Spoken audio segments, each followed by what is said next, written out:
today I will be telling you about my city planning.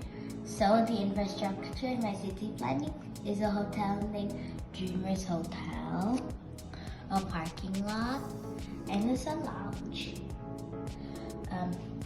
My roads are connected to Richie,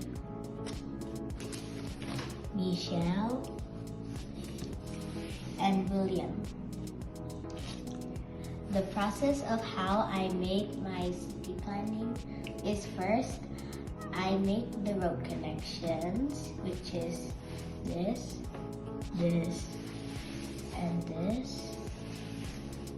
Second, I start writing what infrastructure I want to put in my city planning. Third, I start gathering the supplies that I will use for making the infrastructure, which is cardboard, glue, painting kit, colored paper, scissors, pencil, and ruler.